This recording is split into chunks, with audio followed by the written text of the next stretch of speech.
2019年，雷军在微博上表示，小米旗舰机一定要去掉性价比的束缚，从此宣告了小米迈入高端旗舰的阵容。而追求性价比的任务呢，就彻底交棒给了年初分家的红米。不仅仅是小米可以放手一搏高端市场，放飞自我，红米这边呢也选用了全新的名称 Realme， 重塑独立之后的形象。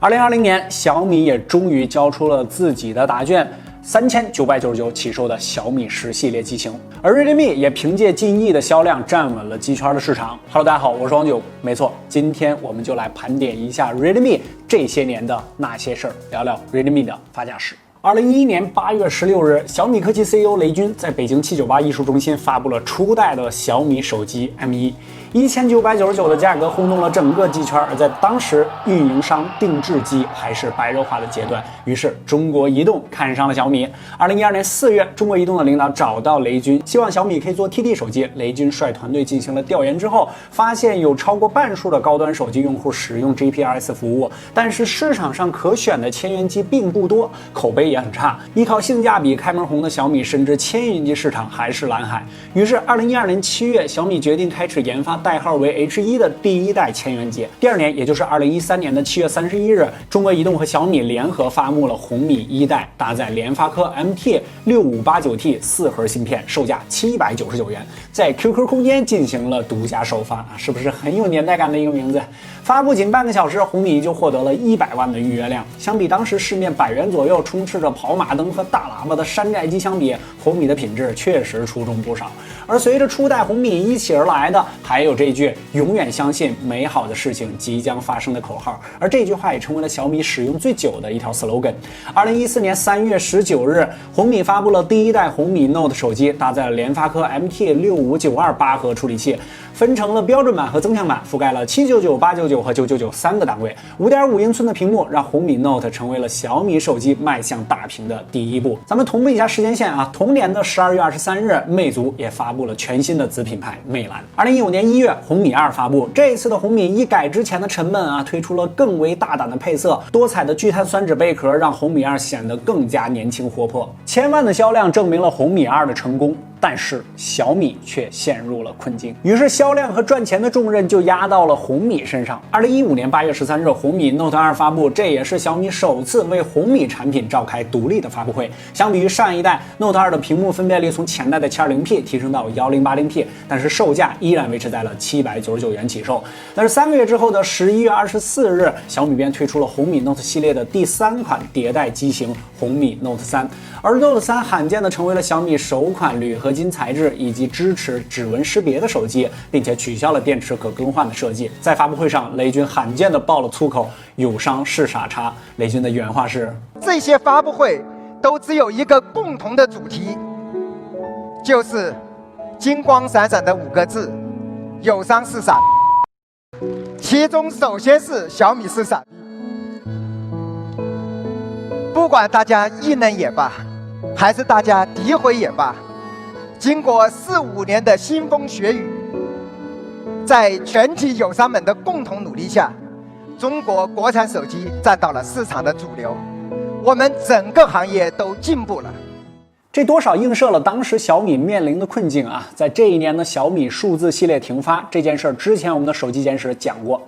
在其他国产厂商都在奋力追赶的时候，这无异于逆水行舟啊！不过这也是红米 Note 3能够抢先发布指纹等新功能的原因，从而它也成为了红米的一代经典。2016年1月，时隔1年，红米3来了，搭载的是高通骁龙616处理器，4100毫安时的大电池，主打续航体验啊。不过外观设计上，红米3翻了车啊！网格的设计被网友们戏称为破了洞的渔网袜。同时，由于红米坚持低价和各种山寨机的出现，极大的破坏了红米和小米的口碑，低端廉价的标签影响了红米在很多人心中的位置，是时候提高身价了。7月27日，红米 Pro 发布 CNC 金属一体机身双摄像头正面指纹识别，红米 Pro 成为了首个起售价格就突破1000元的红米手机，最高配置逼近2000元。小米还破天荒的请来了刘诗诗、刘昊然、吴秀波3位代言人代言红米 Pro。在红米 Pro 发布的前夕，小米正式对外公布了红米有史以来的总销量1.1亿台，平均每分钟就可以卖出1.21台。但是红米被现实绊了一跤啊，搭载的联发科犀利 X25 处理器表现不佳，而当时国产 OLED 屏幕较差的显示效果，最终让红米 Pro 只销售不到半年便下架退市了。随后的8月，红米 Note 4发布，899元起售。而我们更为熟悉、记忆也比较深刻的，应该是第2年1月发布的红米 Note 4X 初音未来定制版这也是国内厂商首次与动漫人物厂商合作推出定制机型。虽然在宣传片上被初音粉吐槽老土但定制版的热销却贯穿了小米整个财年当时我也买了一台总销量超过了2000万台。同年的12月7日，红米5系列来了。是的，这次的红米数字系列被拆分成了红米5和红米5 Plus， 尺寸分别为5.7寸和5.99寸，这也是红米的首款全面屏产品。而在这一年，还有一个很重要的大事也算是品牌迎来了巨变，那就是11月，卢伟冰从金立离职了。2018年，红米产品线进入了调整期，在发布了红米 Note 5、红米 S2 和红米6之后，便短暂的消失了，因为红米即将迎来属于自己的另外一番道路。2019年1月3日上午10点，小米官方正式宣布红米品牌独立，改名 Redmi。而在前一天，小米 CEO 雷军也在自己的微博宣布了卢伟冰的加入。小米并不是卢伟冰加入的第一家手机公司，早在2007年的时候，卢伟冰就加入了天宇手机，花了2年的时间从国内做到了国际业务线。2010年4月，卢伟冰加入了金立，出任总裁，而这一待就是8年时间。不过金立最终没能抵挡住小米等国产厂商的猛攻结果我们也都知道了。随后的10月，外号小金刚的 Redmi Note 7发布，搭载了满血骁龙660和三星4800万像素的后摄，出色的性价比使其在7个月内就卖出了2000万台，更是宣布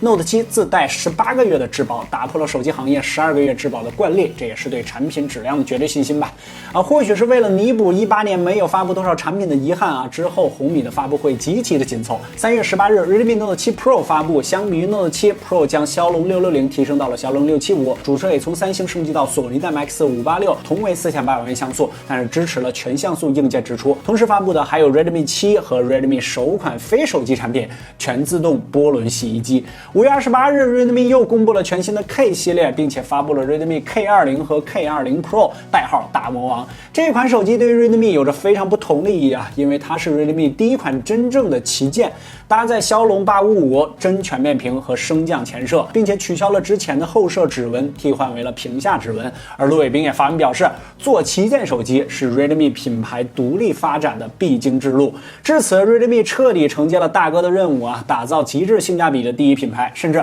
抢走了部分小米数字的用户。之后的8月 Redmi 又发布了 Note 系列第8代及 Redmi Note 8与 Note 8 Pro， 依然是维持了前代999的起售价格。最终 Note 8系列全球销量超过3000万台，成为了红米销量最高的机型之一。有意思的是，发布会上卢伟冰也直面回应了卢士瓦这个外号这个外号来源是因为卢伟冰微博连续多天吐槽有上2000元的手机却只用10瓦的充电从而被网友戏称卢士瓦。9月 Redmi 又发布了 K20 Pro 尊享版，处理器从85升级到了85 Plus， 最高规格12G 加上512G， 成为了首个突破3000元价位的红米旗舰。12月 Redmi 又发布了19年最后一款手机 K 系列的第2代机型，也是红米首款支持 5G 的机型 Redmi K30。这款手机首次将 5G 手机的售价拉到了2000元以下，不过距离首款 K 系列手机发布仅仅7个月时间来到了现在2020年3月24日 Redmi 发布了 K30 的升级版 K30 Pro， 虽然是升级版但是因为屏幕刷新率不升反降只有60赫兹，在网络上也是备受诟病。有趣的是 K30 发布的前1个月，已是小米集团中国区总裁的卢伟冰在微博宣布 Redmi K20 系列正式退市停产。K20 系列并没有因此在其他平台出现了降价清仓，而是出现了加价的情况，这也算是2020年机圈一道独特的风景了。之后的5月26日 Redmi 10X 系列的发布，定位为轻旗舰系列，与旗舰 K 系列形成了相互搭配和补充的格局。10X 除了4G 版本，其他均搭载了和联发科深度定制的天玑820，这也是 Redmi 第2次和联发科的深度合作。从此 Redmi 完成了 K、X、Note 以及数字系列的产品部署，规划了 Redmi 未来的道路。如果你的年纪正好经历过国产智能手机起步的那几年，你就一定知道红米诞生的结果确实干掉了山寨机。从红米面世到山寨机销声匿迹，红米是关键的角色。即便是全员涨价的2020年，红米依然坚持推出了1000元以内的 Realme 9和 9A。前几天小米10周年发布会 ，Realme K30至尊纪念版的发布，120赫兹三星 OLED 屏幕，双扬声器，6400万摄像头。天玑1000 Plus， 大电池快充，没有短板的一个水桶机。而亮点在于价格，起售价格1999元。大家可以把“爷青回”这3个字打在公屏上。这个价格是2011年小米第一场发布会的怀念和情怀，也算是 Realme 对于性价比一路到底的一种宣言吧。OK， 更多的任何精彩，大家可以关注我们的 B 站、新浪微博和微信公众号，都搜索“小白测评”。你还想让我们聊点什么品牌的什么事儿？可以下方留言，或者说飞弹幕。不管这年，小白测评，我们下期视频再见，拜拜。